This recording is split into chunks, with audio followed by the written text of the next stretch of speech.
पूजा उपवास विधीमध्ये प्रसादामध्ये केळीच्या फळाचा समावेश केला जातो। पूजास्थान सजवण्यासाठी केळीची पाने खूप महत्त्वाची मानली जातात आणि कोणत्याही ठिकाणाला पूजास्थान म्हणून ओळख देण्यासाठी केळीचे रूप खूप महत्त्वाचे मानले जाते।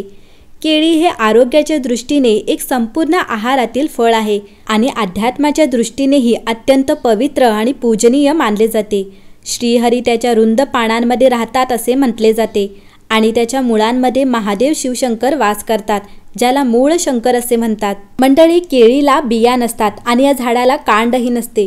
पानांच्या थराने गुंडाळलेले हे झाड इतके वेगळे आणि खास आहे, ज्याचा जन्म कसा झाला त्याची पुराणातील कथा ही खूप मनोरंजक आणि आश्चर्यकारक आहे। केळीचे झाड नीट बघितले तर ते भारतीय स्त्रीच्या कल्पनेसारखे दिसते। पानांनी गुंडाळलेले देठ असे दिसते की जणू एखाद्या स्त्रीने साडी गुंडाळली आहे आणि वरच्या भागावर फळांनी भरलेली फांदीचा आकार एखाद्या स्त्रीच्या फुलांनी सजवलेल्या वेणीप्रमाणे जमिनीकडे लटकलेला असतो। वास्तविक ही रचना तशी अस्तित्वात नाही, खरे तर ते स्त्रीचे रूप आहे। याचे वर्णन पुराण कथेत आढळते, जी दुर्वास ऋषीशी संबंधित आहे। ऋषी दुर्वासा किंवा दुर्वास ऋषी हे माता अनुसुया आणि ऋषी अत्री यांचे पुत्र होते। ऋषी दुर्वासाच्या संदर्भात असे म्हणतात की ते सत्ययुग, द्वापरयुग आणि त्रेतायुग या तिन्ही युगांमध्ये उपस्थित होते। दुर्वासा ऋषी हे एक अतिशय बौद्धिक व्यक्ती होते, ज्यांना अनेक स्तोत्रे रचण्याचे श्रेय दिले जाते। दुर्वासा ऋषी त्यांच्या क्रोधासाठी देखील ओळखले जाते आणि त्यांना भगवान शिवाचे पुत्र देखील म्हटले जाते।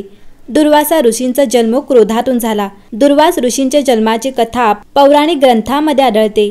दुर्वासा ऋषी कोण होते आणि त्यांचा जन्म कसा झाला ते जाणून घेऊया। पौराणिक कथेनुसार एकेकाळी माता पार्वती भगवान भोलेनाथांसोबत शांत जीवन जगत होती, तेव्हा अचानक देवाने त्यांच्या एकांतवासात व्यत्यय आणला।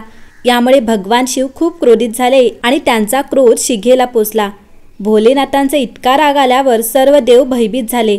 कथेनुसार जेव्हा माता अनुसुया भोलेनाथ आणि देवी पार्वतीच्या दर्शनासाठी कैलासावर पोचले, तेव्हा देवी पार्वतीने भगवान शंकरांना शांत करण्याचा प्रयत्न केला। भोलेनाथ शांत झाले, पण त्यांच्या रागातून निर्माण झालेली ऊर्जा कैलासाला इकडे तिकडे मारायला लागली आणि कैलासाचेच नुकसान करू लागली। तेव्हा भगवान शिव म्हणाले, ही ऊर्जा तो पुन्हा शोषून घेऊ शकत नाही, कारण ही ऊर्जा त्यांच्या तिसऱ्या डोळ्यातून बाहेर पडली आहे आणि जर त्यांचा तिसरा डोळा पुन्हा उघडला तर त्यामुळे संपूर्ण सृष्टीला अधिक हानी होईल। जेव्हा माता अनुसुयाने हे ऐकले, तेव्हा तिने महादेवाकडे परवानगी मागितली की तिला तिच्या तपश्चर्याच्या सामर्थ्याने त्यांची क्रोधित शक्ती स्वतःमध्ये शोषून घेण्याची परवानगी द्यावी। महादेवाने माता अनुसुयाला यासाठी परवानगी दिली। त्यानंतर माता अनुसुयाने ही ऊर्जा आपल्या गर्भात धारण केली। माता अनुसुया हिने क्रोधाची शक्ती धारण केली होती, म्हणूनच महादेवाच्या क्रोधामुळे दुर्वास ऋषींचा जन्म झाला आणि क्रोधाच्या अग्नीतून ते प्रकट झाल्यामुळे त्यांचा स्वभाव अत्यंत क्रोधाने भरलेला होता। आता दुर्वास ऋषींचा जन्म भगवान शिवाच्या घामातून झाला होता असेही म्हटले जाते आणि ते हिंदू पौराणिक कथांमधील महान ऋषी मानले जातात। तो त्याच्या तपस्वी पद्धतीने वेदांचे सखोल ज्ञान आणि चमत्कार करण्याची क्षमता यासाठी ओळखला जातो। तथापि दुर्वासा ऋषी त्यांच्या रागासाठी देखील ओळखले जातात, त्यामुळे भयानक परिणाम होऊ शकतात। जेव्हा तो रागवतो तेव्हा तो कोणालाही शाप देतो असे म्हटले जाते, म्हणून सर्व देवता देखील त्याला घाबरायचे आणि आदर करायचे।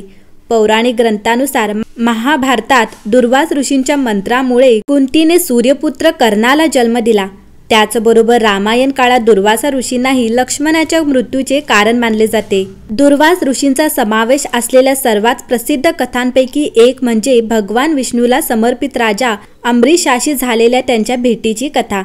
कथेनुसार अंबरीश भगवान विष्णूचा सन्मानार्थ एक यज्ञ आणि एक पवित्र विधी करत होता आणि त्याचे दुर्वास ऋषींना यज्ञात पाहुणे म्हणून उपस्थित राहण्यासाठी आमंत्रित केले। आता दुर्वास ऋषीने आमंत्रण स्वीकारले, परंतु दुर्वासाने स्वतःचे विधी पूर्ण होण्यापूर्वीच अंबरीशाने उपवास सोडण्यास सुरुवात केल्याचे पाहून ते संतप्त झाले।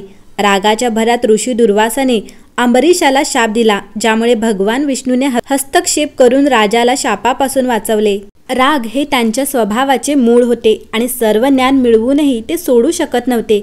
जसजसा तो मोठा झाला, त्याच्या आईवडिलांनी जेव्हा पाहिले की मूल अधिक वैराग्यपूर्ण बनत आहे आणि समाजातील व्यावहारिक गोष्टी समजत नाही, तेव्हा त्यांनी त्याचे लग्न अंबरीश ऋषींच्या मुलीशी केले।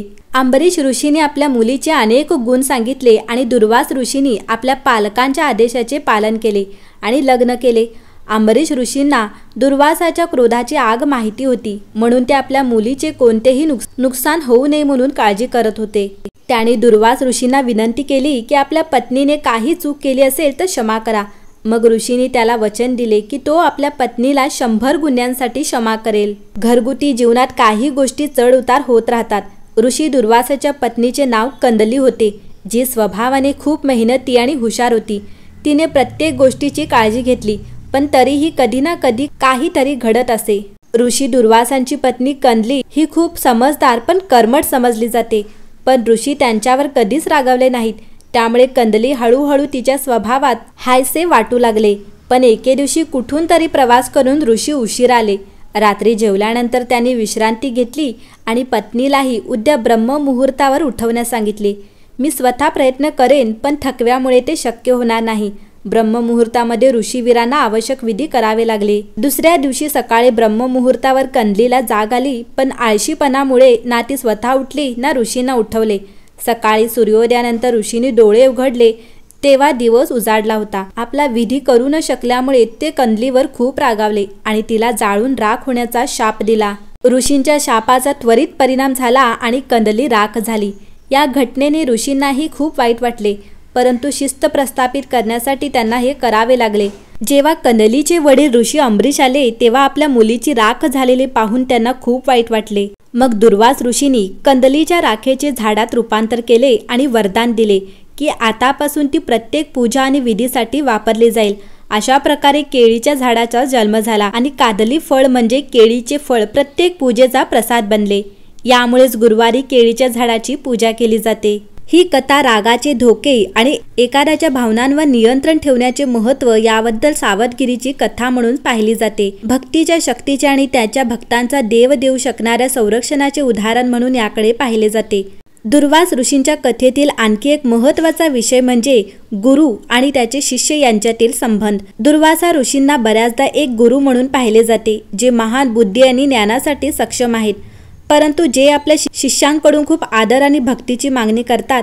हिंदू धर्मात गुरु आणि शिष्य यांच्यातील नातेसंबंध हे एखाद्या व्यक्तीच्या जीवनातील सर्वात महत्त्वाचे मानले जाते आणि आध्यात्मिक ज्ञान प्राप्त करण्यासाठी मुख्य घटक म्हणून पाहिले जाते. दुर्वासा ऋषींची कथा देखील कर्म आणि भाग्य या विषयांना स्पर्श करते. हिंदू मान्यतेनुसार एखाद्या व्यक्तीने केलेल्या प्रत्येक कृतीचे परिणाम असतात आणि हे परिणाम एखाद्या व्यक्तीचे भविष्य ठरवू शकतात. एखाद्याच्या कृतीचे दूरगामी परिणाम हे कसे होऊ शकतात याचे उदाहरण म्हणून दुर्वास ऋषींच्या कथेकडे पाहिले जाते.